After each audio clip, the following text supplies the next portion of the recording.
When I was a kid, my family moved into an old Victorian house that had been in my mother's family for generations. It was massive, with creaky floorboards and secret rooms that I loved to explore. One day, while rummaging through the attic, I discovered a dusty old portrait of a woman in a yellow dress. Her eyes seemed oddly lifelike and followed me as I moved. I showed the painting to my mom.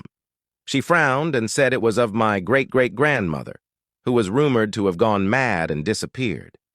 She warned me not to bother with it, so I shoved it to the back of the attic and forgot about it. Weeks later, I began to hear whispers at night. They always started just after midnight, echoing faintly from the attic. At first, I dismissed it as the house settling or my imagination. But then the whispers turned into soft, insistent knocks. One night, unable to sleep, I decided to investigate. With a flashlight in hand, I climbed up to the attic. The whispers grew louder as I approached the portrait. The painting's eyes seemed even more intense, almost pleading. As I reached out to touch it, the whispers abruptly stopped. I turned to leave, but something stopped me. I glanced back and saw that the woman in the painting had changed.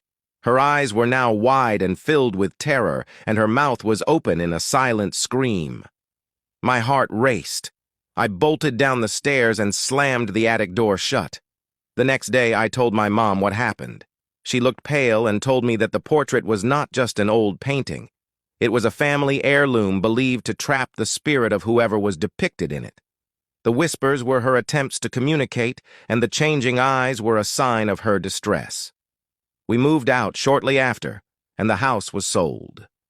I hope the new owners never find that attic or the portrait, and I hope whoever is trapped in there finally finds peace.